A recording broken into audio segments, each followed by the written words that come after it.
So Verna, I want to welcome you. Thank you. We have a long-standing relationship, so it's just really fun to touch base again with you. You're the author of a bunch of books, and your focus has been, as I recall, knowledge to start with, and then you got into networks and created tools to actually help people see the networks they're involved in and the value that the different parts of the network contribute. Is that a good? That's a very good summary. Okay, very good. So it's really wonderful to be able to come back and talk with you very much. So I've been really interested in networks lately, and I'm also sort of trying to figure out, and this is a little bit of a segue, how networks are related to ecologies. But so what is a network in your view? How would you define a network? Well, a network is simply human networks we're going to talk about, because there are, spider webs are networks too, but that's not really, I don't know much about them. Human networks are simply the web of relationships, a web of relationships. It can just be very social. It can be more purposeful and focused, like a network of people that comes together to talk about books. And really, I think of work itself as networks, because it's people interacting to get things done. Okay. So and I like that definition, but I'm confused. When you say a network of people who get together to talk about books, we think of that as a club or a group. So Right. how would that be a network? The thing I have focused on, I call them value networks. And I define those as a set of roles and interactions that generates a specific economic or social good. Okay. So I'm less interested in simply social networks or clubs or community groups as I am in how do people come together to get things done. Okay. And that can be something very minor, like we need to get together to beautify our community, right? We're looking a little a little drab. How do we come together to do that? To very complex, like how do we come together to function in a company of over 100,000 people, like a Boeing? Okay. So what scales up a network to become purposeful and to accomplish things? And typically we talk about organizations, not as, instead of using the word networks, but really every organization is networked to some degree. Okay. Now, if it's a very simple organization, like a craft business, for example, it's a very simple business, and it functions very well with the hierarchy. You've got the master and the apprentices. So if we think of that as a hierarchical organization. You get something more complicated, like a Boeing, like the IRS, the Department of Homeland Security, and that's a very complicated organization. It's large. And there's a lot of activity in multiple areas. The simple organization doesn't need networks so much, but as you get larger and larger, the informal networks and the project networks that flow across the company become very critical. It's not just all about hierarchical work. You have project teams, you have special groups that tackle something for a short period of time that has very fuzzy parameters. Takes a lot of human interaction. So as you get to even more complicated situations, you have organizations like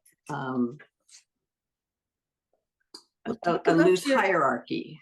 So you have complex unorder. So there's a lot of things going on, and you think of something like the project that you described, that people are coming together to improve the land use.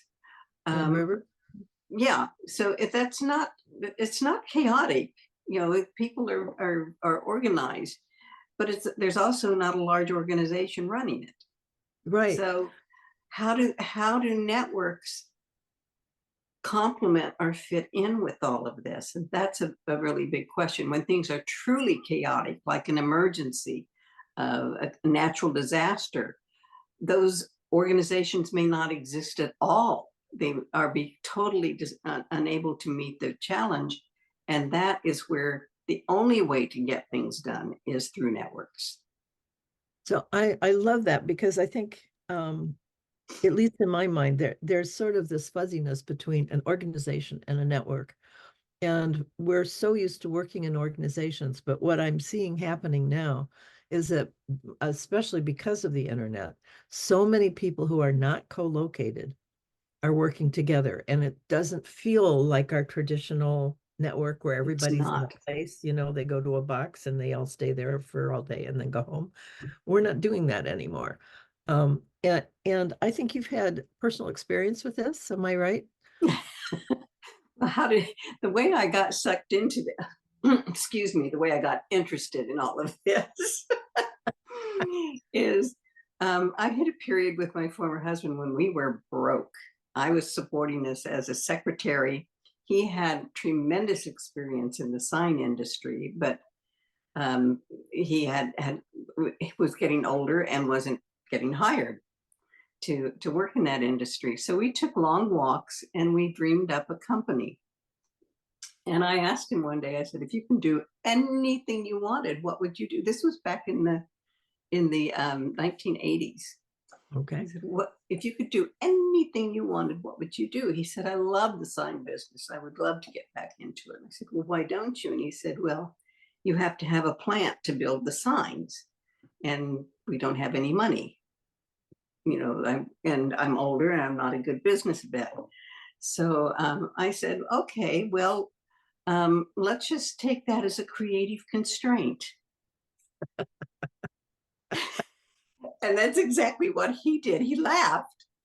And I said, so we started making up this company. I said, okay, so you have the sign business, you're wildly successful. You don't have a plant, but it's not an issue. And I said, well, wait a minute, what's the name of this company? And so he said, we called it the Capital Company in hopes we would get some. And I said, okay, so who's building these signs? And he said, oh, I know all the best people. Floyd blows the best glass, and Larry does great patterns, and Don does the best sheet metal. And I said, well, would they want to work for you? And he said, I don't know. They all have their own little shop now. And Don and his two sons have a sheet metal shop. I said, well, why don't, I said, you are a superb salesman, and you've managed a very large company, sign business. So why don't you just network these guys together? You go sell the signs, and Floyd still does his glass, and all you need is a place for final assembly, and Don's shop can handle that. And he looked at me and he said, I never heard of such a thing. Do you think that would work? And I said, what do I know? I'm the secretary. I said, go talk to them. So he did. And things were progressing. We went from an apartment to a condo to a townhouse, and I had Nordstrom's card. So I was happy, and I was very busy climbing the corporate ladder at a large retail chain. I picked up an industry magazine a few years later, and it had 3 columns. And it said, if you have this many employees and this much revenue, in this kind of volume, then you're a small business in our industry. And if you have this many employees and all that, then here's mid-size and here's the large, and nothing fit. I mean, this was a network. It wasn't, we didn't have employees, you know, everybody had their own role or piece, as you would call it. So I looked at the columns, and I went to the first one because he was still running it out of a home office, and the revenue didn't fit. It was way too small. We were putting up signs from Anchorage to Florida. We had huge national accounts, and we had no employees, so that didn't fit. And then I looked at, well, maybe if we consider the number of people who are substantially financially supported instead of employees. So I was getting closer, went to the middle one, and the number of employees sort of fit our network people, but the revenue was still too small. We had built practically a large company in our industry, and it was invisible. And this was unheard of in the 1980s. I mean, you just didn't do business that way. And what popped in my head was, wouldn't it be fun, because that's my main quality criteria, if we organized according to how it makes sense instead of what we are supposed to do. And it took off from there. And it kind of fit in with my interest in how humans create together, which was the knowledge question. How do people come together? How do they share knowledge? How do they preserve that knowledge?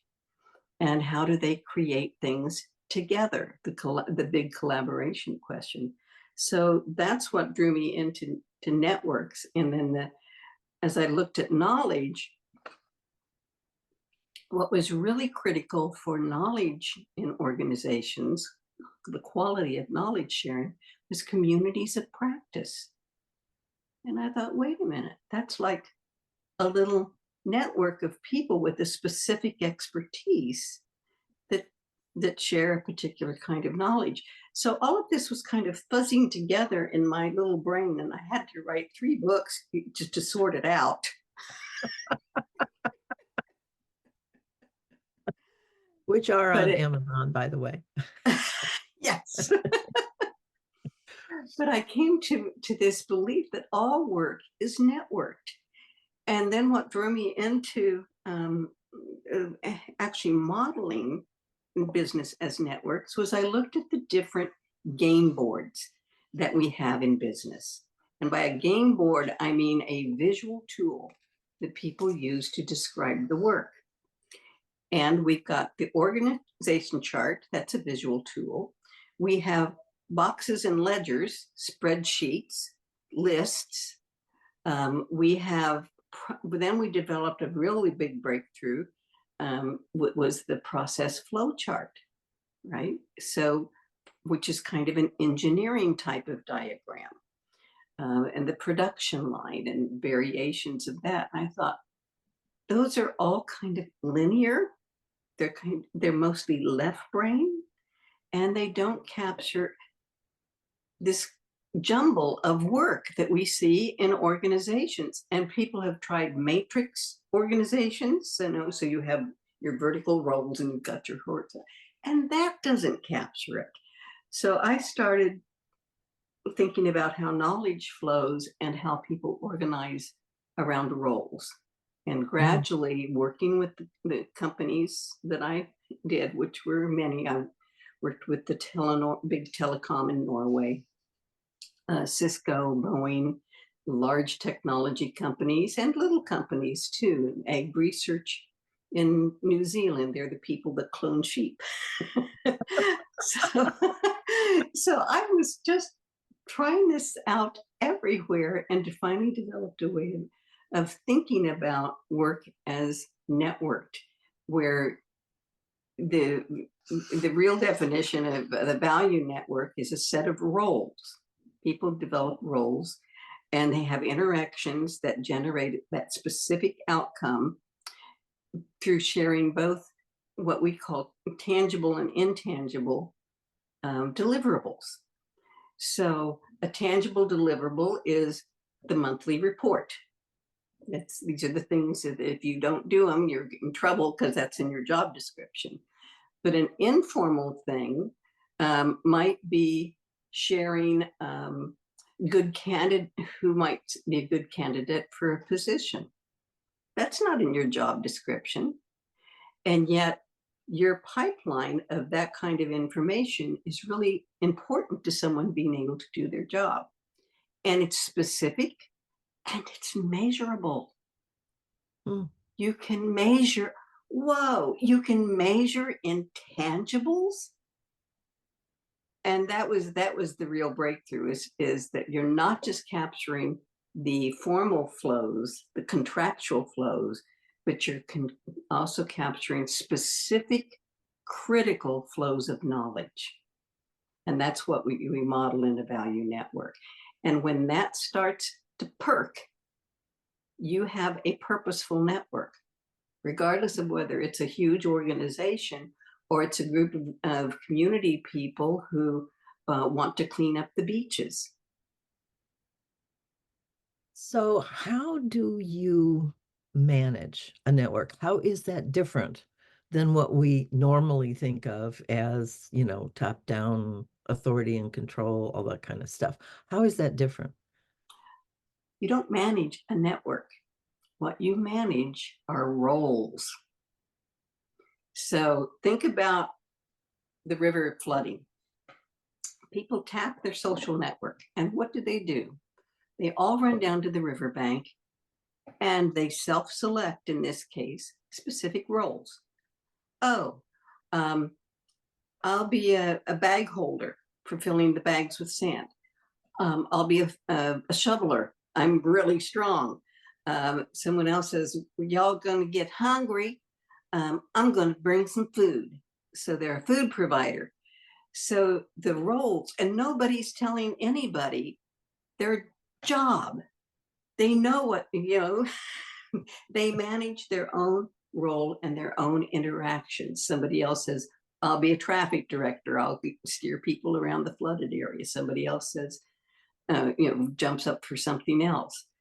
And it's a purposeful network and nobody's managing it. Okay. They're managing each and every person. They come together. If there's anything that gels it, it's purpose. What's the purpose? Stop the river. Obvious in this case. It gets a lot fuzzier in companies. I love making people read their own mission statements and ask them how they're measuring their progress. Ooh.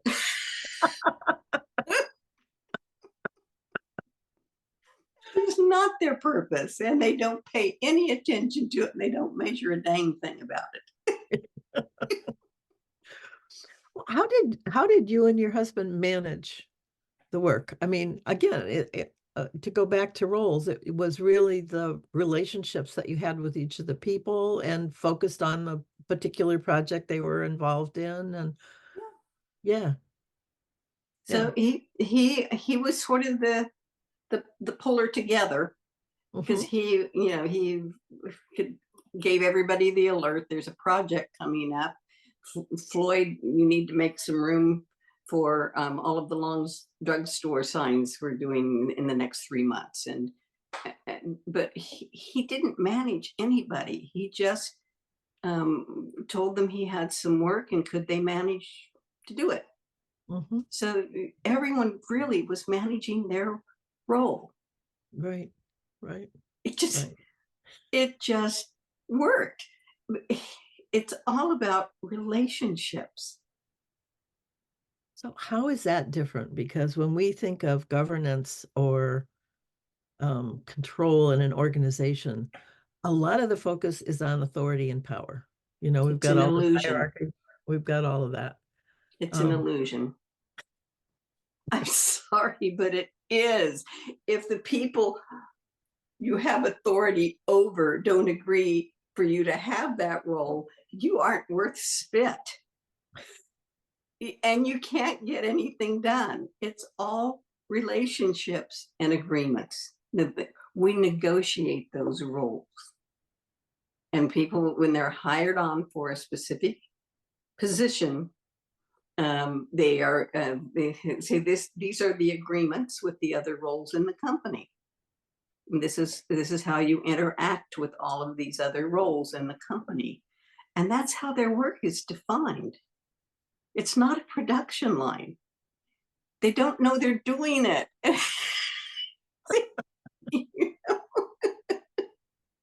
It's like this, that old movie. I see networks everywhere, and they don't even know they're networks.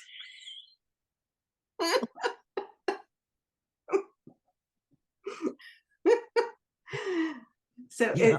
it's like it's all invisible to us, and it's right there. If you don't have good relationships, if you don't meet the intangible expectations of how you're going to support that other person, share information, share knowledge, it falls apart. And we don't understand why it falls apart, because we've got this role, we've got this organization chart. Why isn't it working? Because it doesn't work that way. Plus, people play so many roles across the company. So you think of what is a manager? What's their real role?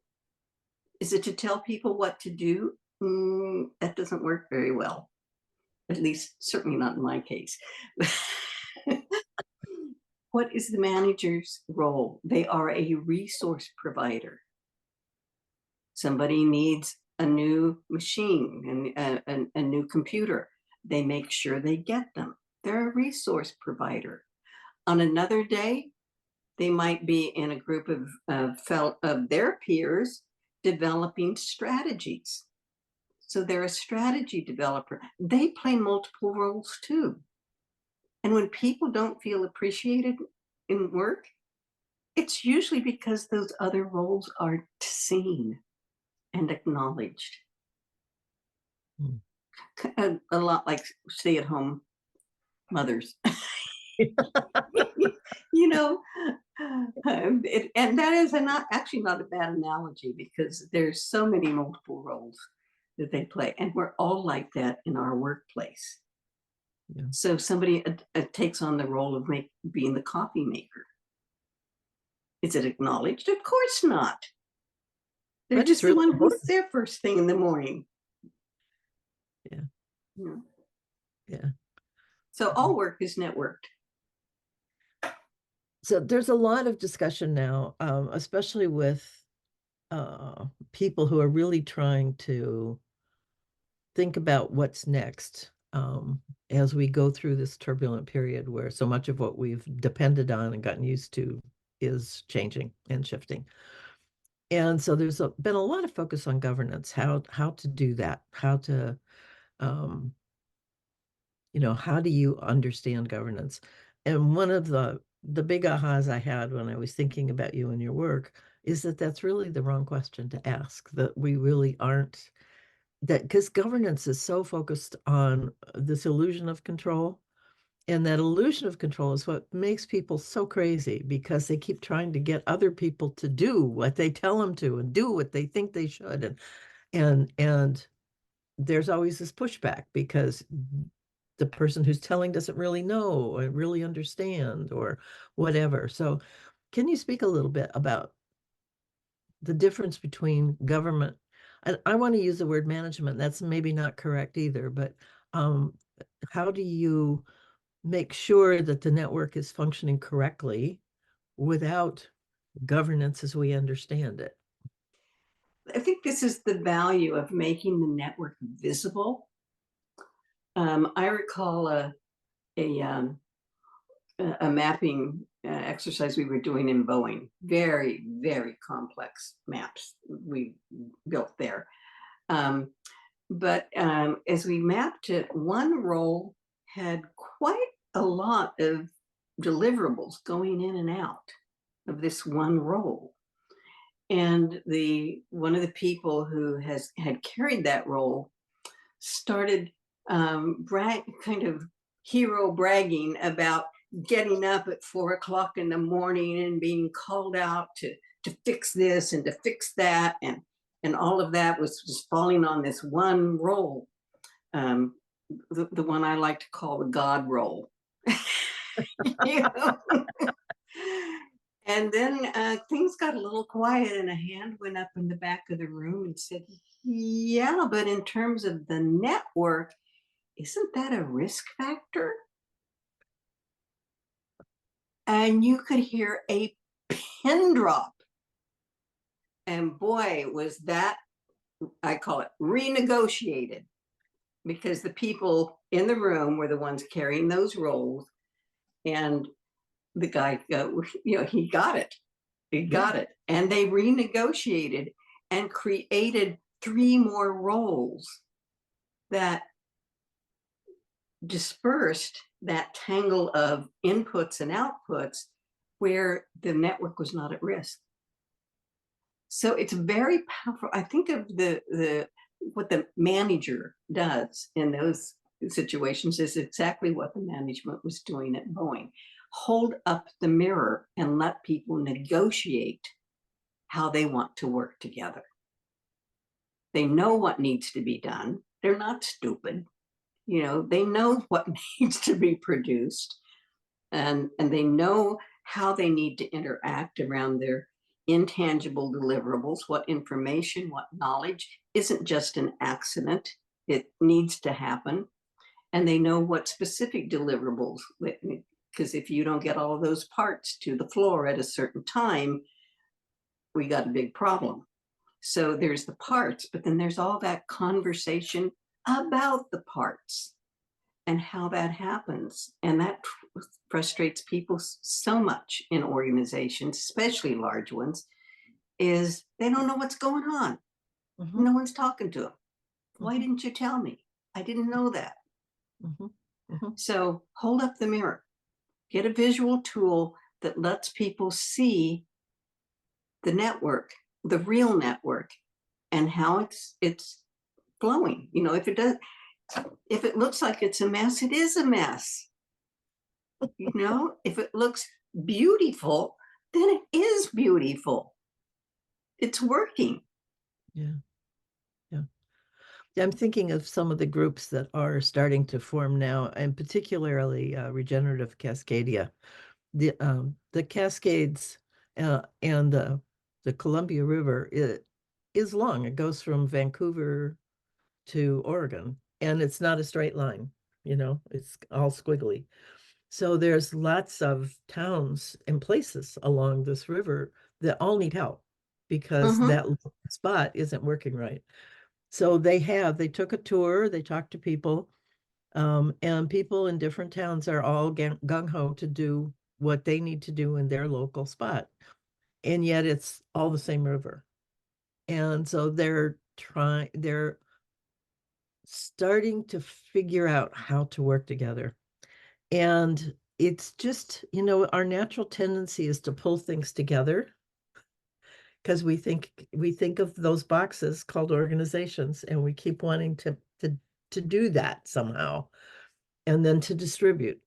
And I don't think really comfortable yet with keeping it distributed and letting it be that way, and then figuring out how to work that way. I think that's one of the big shifts that we are going to have to make. Because there's always this local piece, and we're now also understanding there's always this bigger piece. So you're a town, but you're in a watershed, and you have to manage both because you have impacts on both. It's not like you can do one or the other or just focus on one. You really have to have this both and process. So you have to go back and forth from the little to the big. And I see that as very much a network design. You can think of it as like viewing it from a helicopter. So if you're down on literally the riverbank in a town, there's a set of roles that have to be there for people to be effective at the local level.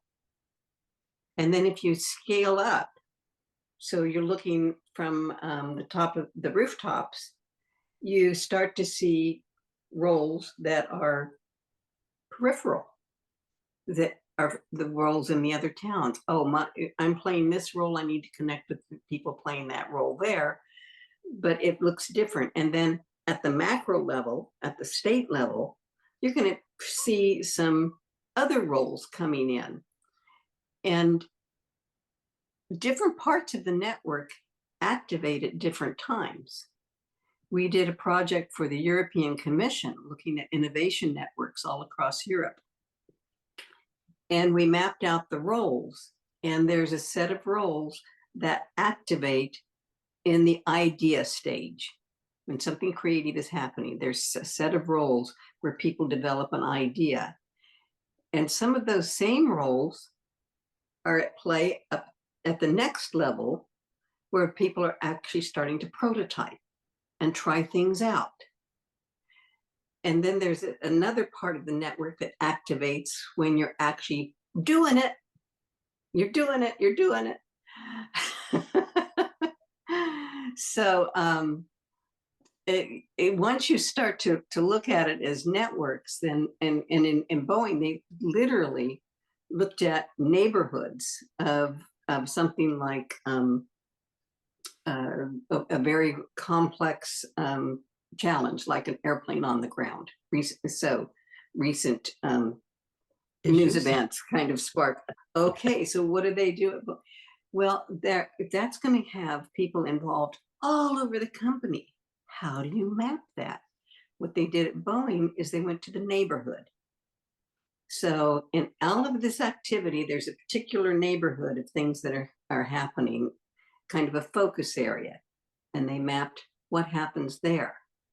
And then they moved out a little bit and said, okay, how does that group network interact with this larger set of roles? And then how does that interact with this set of roles over here? And they literally mapped the whole organization.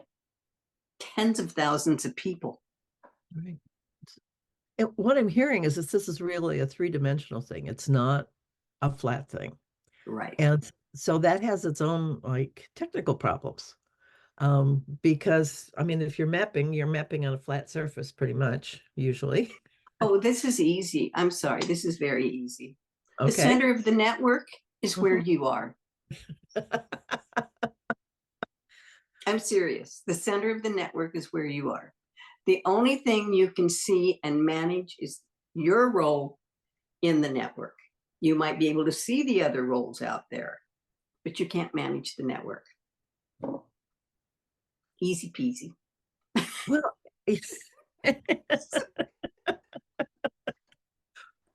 yeah, I'm just thinking, I mean, we do have tools, Kumu and other things.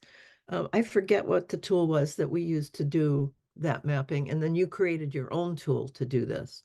Yeah, but it's not available. The best thing I found, and this was some years ago, Tufts University has a mapping tool that will handle networks in the way that I modeled them.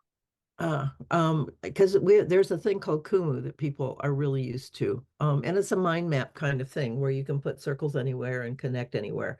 But I'm still wondering, and they've been used to connect people and people with interests and that kind of stuff, but they're still flat, and you still don't get that understanding of scale as you go up. And I don't know if there's any tool. I'll be interested to.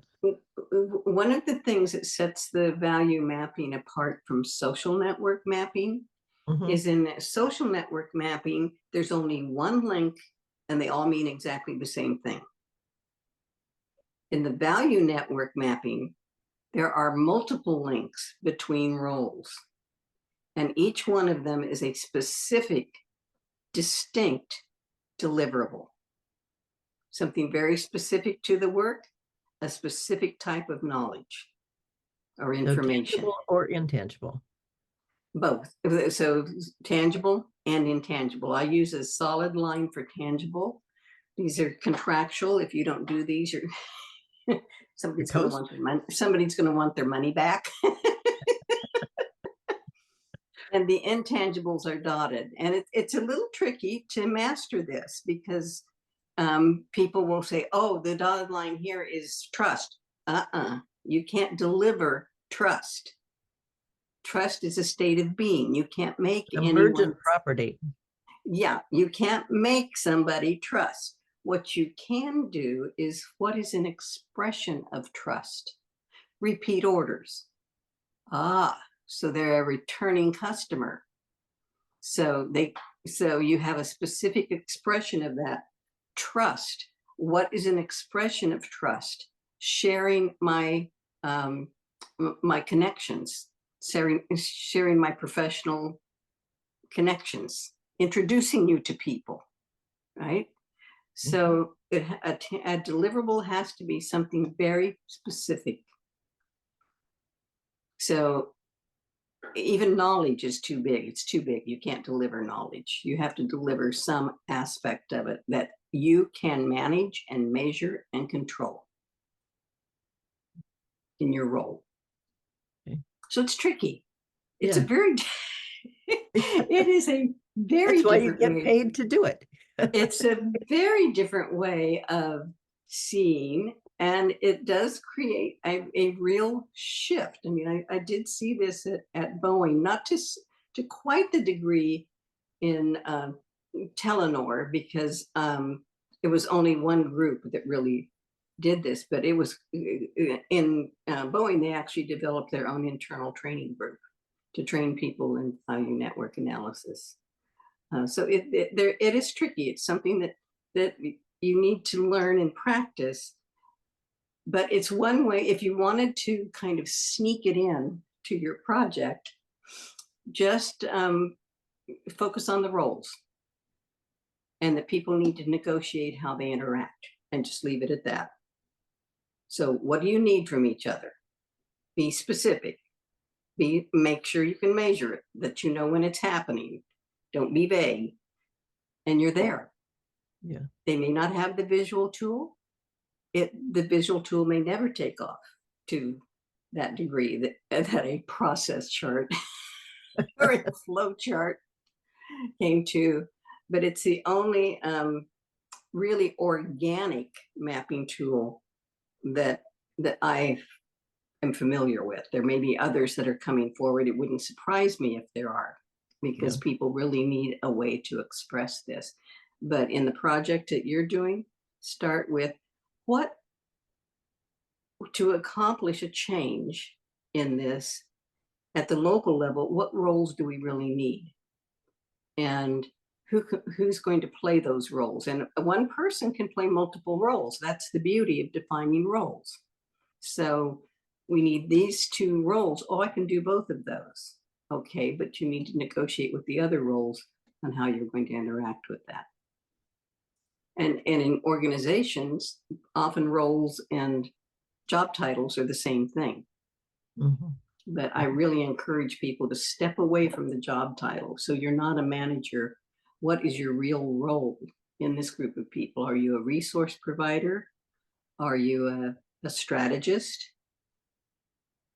What do you provide to this group that they really can't do without you doing that?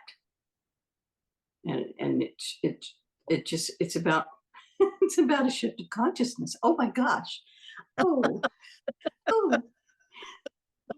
Didn't you and I meet in doing a master's in the study of human consciousness or something like that? Oh,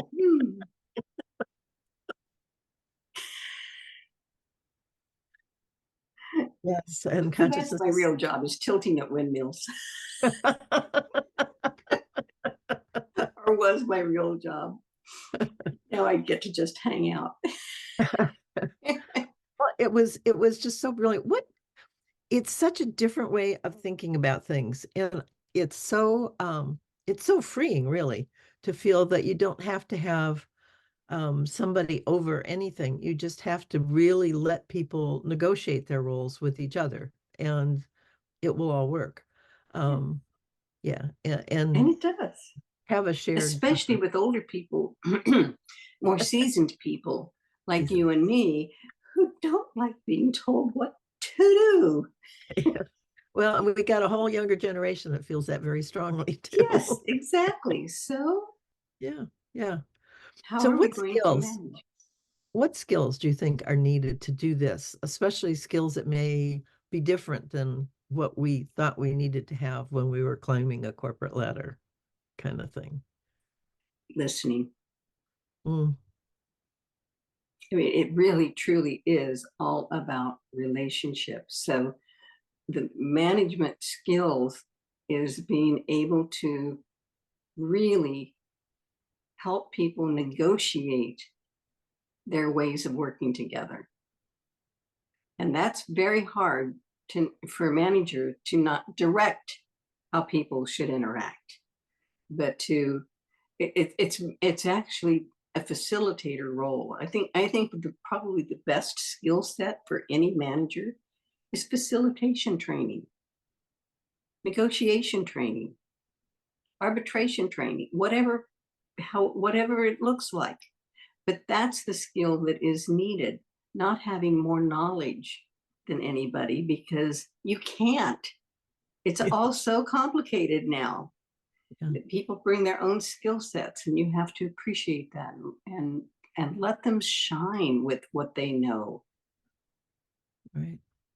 and bringing back some respect, Yeah, real respect. I think that's one of the saddest things going on in this country right now is people are so disrespectful. yeah, yeah. And it's, yeah, just a little segue on that. It's and confused about what disrespectful means also. Because you can be angry and respectful, and you can be short Yes, and respectful. That's yes, it's not always being nice, and it's not always having a soft voice. It's way no, different than that. And people really get confused about that. You right. spoke sharply to me, and that's not that respectful. Well, what did they say? I was facilitating uh, a company in Canada once that had something like 4,000 different parts that they sell and deliver, and one of their main customers was retiring, and his son was going to take over the business, and um, the leader of the company brought this man in, and what we mapped was his network of relationships. Yes, with the company, but also with the affiliates of that company. And when they walked in the room, the son was kind of cocky and, yeah, I'm In taking this charge now. over. Yeah. And the old man kind of shuffled in. He was tired. I mean, you could tell, and he didn't know what we were doing there. And over the course of the mapping, he sat up straighter and straighter in his chair. And he looked at this wonderful network that he was at the heart of, right? Because the center is where you are. And you could just see he was so proud. And he said, to think all of this started with one truck. And the sun, as we went on, got smaller and smaller and smaller because he saw what it was he really had to manage was that web of relationships. Right. It was Right. wonderful. Brilliant. Yeah, I think that's another trend that we're really bucking is that we're trying to get rid of people. We want to put machines in the middle so we don't have to deal with people. We don't have to negotiate. We don't have to remember to say, gee, you did a great job or any of that. We can just turn it on and forget it. And the world doesn't work that way. And the machines actually are not going to replace that piece because you I still have, remember when it was all the rage to outsource everything to China, yeah, all your manufacturing. Yeah. What they didn't realize is it wasn't just creating the part that went offshore, but the engineers who fine tune the parts, the suppliers who supply the metal, they were outsourcing their entire value network, and they couldn't even see it. Yeah, and they lost control of it because they. Yeah, they totally lost control of it. Yeah, yeah. And that's what's happening here too, is we think, oh, AI can do that, or we'll just build a website.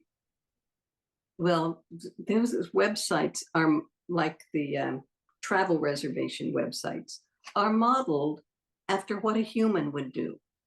And if you get rid of all the humans, you don't know what they would do anymore.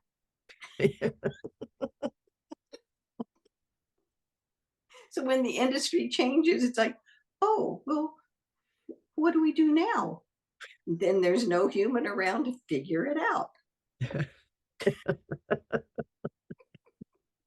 We are intrinsic after all. What do you think? Anyway, it was a lot of fun noodling through these ideas over the 20 years or so, and coming up with this, and seeing that it works, and seeing the ahas go on. Mhm. And this modeling was incorporated into some standards for business modeling, which is gratifying. Mhm. I actually think its time has come. I think that you were really swimming upstream.